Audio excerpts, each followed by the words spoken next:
Chapter 11. The Power of Self-Talk.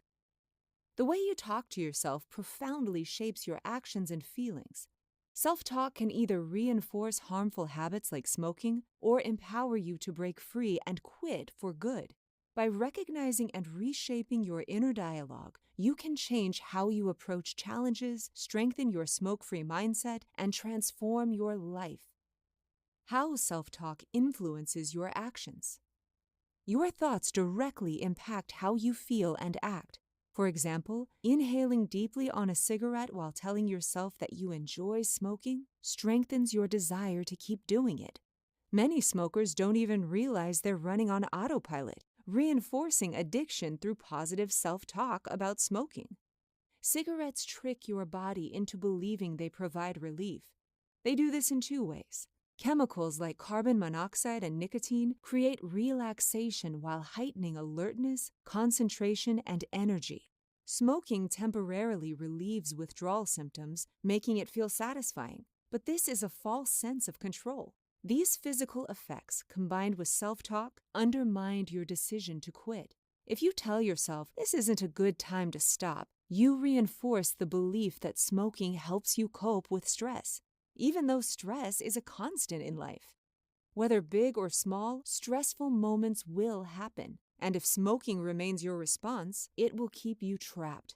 Even after quitting, stress can trigger cravings because a sensitized brain associates smoking with relief. That's why changing self-talk is essential. It rewires your brain's response and reduces the risk of relapse. Understanding relapse and the role of self-talk. Relapse, starting smoking again after quitting, is far too common.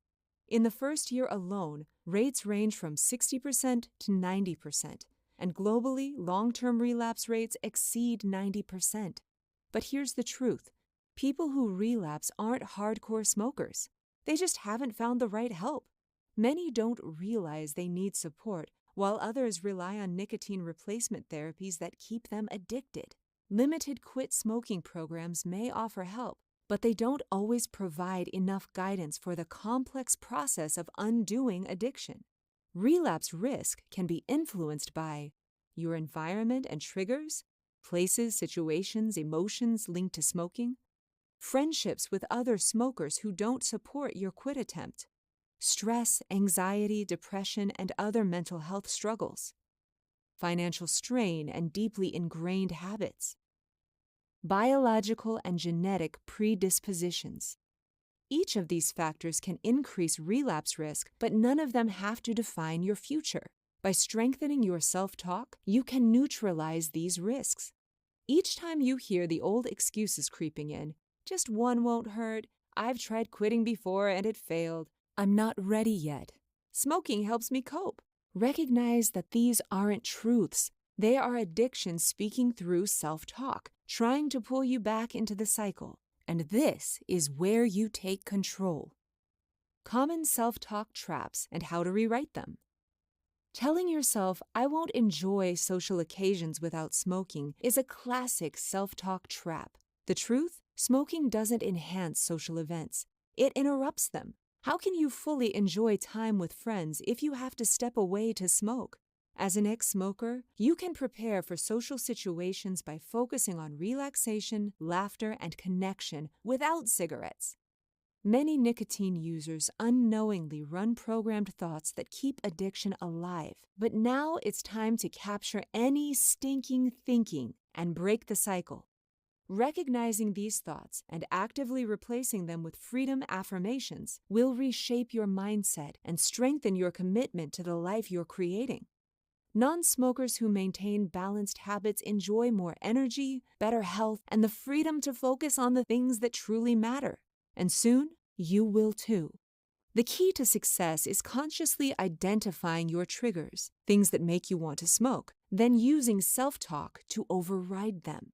Triggers can be obvious, like seeing someone light up on TV, or subtle, like finishing a task and thinking, "That's done, time for a coffee and cigarette." Even the smell and taste of coffee can act as a trigger. The power of gratitude and journaling. Gratitude is one of the most powerful ways to reshape self-talk and lock in your smoke-free success. When you actively recognize what you're gaining, not just what you're leaving behind, you create momentum. The mind is shifting from loss to abundance, reinforcing the decision to stay smoke-free. Each day without smoking, your lungs heal, your heart grows stronger, your mental clarity improves. Journaling exercises take this practice even further. Writing helps you uncover what truly matters to you, what your dreams look like, how quitting unlocks new possibilities. Take a moment to reflect. What do you want for your future? If you were on your deathbed, what would be your biggest regret? Who needs to know you love them? What dreams do you have, and how will you make them happen? This is your moment to embrace a future filled with possibility. Breaking free from smoking isn't just about avoiding cigarettes. It's about shifting the inner dialogue that keeps addiction alive. Every thought you feed strengthens either your freedom or your dependence. And that's where the gardener comes in, an unseen force that has been nurturing addiction beneath the surface. But now, it's time to take back control. The gardener versus the weed control officer. When you smoked your first cigarette, you unknowingly planted the seed of addiction within your body. At first, it didn't demand much, but as time passed, it grew, until smoking was no longer a choice, but a necessity. You became the gardener, feeding it with every inhale. The more you smoked, the deeper its roots spread, into your routines, emotions, and thought patterns until quitting felt impossible. But the truth is, quitting isn't impossible. It's just a matter of cutting off its nourishment. And when you do, the addiction will protest. It will create urges, whispering excuses to make you feed it again. This is where self-talk becomes your most powerful weapon. Your subconscious will accept any thoughts you give it, whether they reinforce addiction or fuel your freedom. That's why strong statements matter, even if you don't fully believe them yet.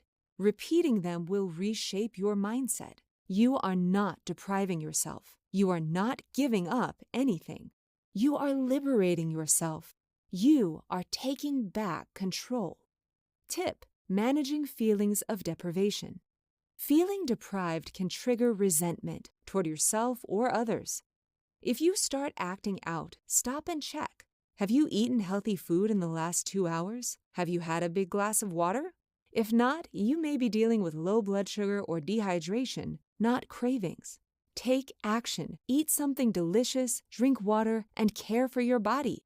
This journey is yours. You are quitting for you, not anyone else. If you quit for another person, relapse becomes more likely. So plan small rewards for yourself. Take a walk by the beach, coffee with a friend, anything that celebrates your progress. The addiction may feel strong, but you are stronger. Beware of other gardeners. By the way, many gardeners have assistants. Other smokers have a vested interest in keeping you hooked. They need you to be in the same boat as them, because if you quit, it forces them to confront their own addiction. Be wary of their comments. Before their pro-smoking talk confronts you, take a moment to prepare. Their gardener, their addiction, will speak to you, encourage you, bait you. One drag won't hurt. You've already quit, so one cigarette won't matter. But you know the truth. If someone offers you a cigarette, stand firm and say, "No thanks, I love not smoking." Every time you refuse, you starve the addiction further. You are not the gardener anymore. You are the weed control officer, actively uprooting every lie that keeps smoking alive. And every day, you are winning this battle. Rewriting your narrative. Self-talk isn't just about quitting smoking. It's about redefining who you are. You are not someone trapped by addiction. You are someone stepping into clarity, strength, and freedom. Every step forward proves that you don't need cigarettes to cope, belong, or feel whole. So talk to yourself with truth, with power, with conviction, because you are free, and you are never going back. Understanding drug culture. Smoking isn't just a habit. It's deeply ingrained in culture. built around addiction rather than genuine relationships. Smokers often describe a sense of belonging among others who smoke. The casual offer of a cigarette, the shared moments outside on a break, the ease of striking up conversations, all create a natural, unspoken bond. But this connection is not real. It is a culture sustained by addiction, not authentic human relationships. Without realizing it, smokers become part of an unspoken system, a cycle where addiction is normalized and reinforced. It's not just about cigarettes. It's the rituals, justifications, and shared denial that keeps people stuck. These behaviors make quitting harder, not because smokers lack willpower, but because the culture itself feeds the addiction. Consider the following patterns. Do any sound familiar? Denying the health risks of smoking, justifying the need for cigarettes, encouraging new smokers to join the habit, using smoking as a coping mechanism in stressful moments, viewing non-smokers as outsiders or boring. At first, you may have felt that smoking helped you belong, whether through peer pressure, family influence, or simply wanting to fit in. But here's the truth. The reason you started smoking is not the reason you continue to smoke. And now, with hindsight, you know why quitting is essential. You are choosing to break free from the drug culture that has kept you smoking year after year. You no longer need cigarettes to connect, to belong, or to feel comfortable. Reclaiming true belonging. We are social creatures. It's natural to want community and connection, but the groups we choose to be a part of should reflect our values, passions, and personal growth, not addiction. Real communities are built on faith, creativity, and personal development, hobbies, shared experiences, and aspirations, relationships that strengthen, not weaken, our well-being. When you quit smoking, this false sense of belonging may initially feel like a loss, but in reality, it's a transformation. You are not defined by cigarettes or vapes. You are capable of connection that's real. Without cigarettes, you are reclaiming your independence, your health, your future. If quitting makes you feel isolated at first, remember, this is temporary. Breaking free from smoking means breaking free from the drug culture that has trapped you. And with every step forward, you prove to yourself that you don't need cigarettes to connect, to belong, or to feel whole. Chapter Summary. Self-talk is a transformative force. It can either reinforce addiction or empower you to break free. The gardener nurtures addiction, keeping smokers trapped in harmful thought patterns. The weed control officer dismantles negative self-talk, helping quitters reframe destructive thoughts and reclaim their power. Smoking tricks the body into believing it offers relief, but nicotine only fuels cravings, not relaxation. Recognizing self-talk traps is essential. Challenging negative thoughts weakens their grip and strengthens your resolve. Triggers, whether emotional, environmental, or social, reinforce smoking habits. Identifying them allows you to dismantle unhealthy associations and build new responses. Drug culture makes smoking feel social, but it's addiction creating false bonds. Real connection doesn't require cigarettes. Life is full of stressors, but healthier coping strategies make quitting easier and more sustainable. By shifting the way you talk to yourself, you take control of your mind and your future. You are not giving up anything. You are taking back your freedom.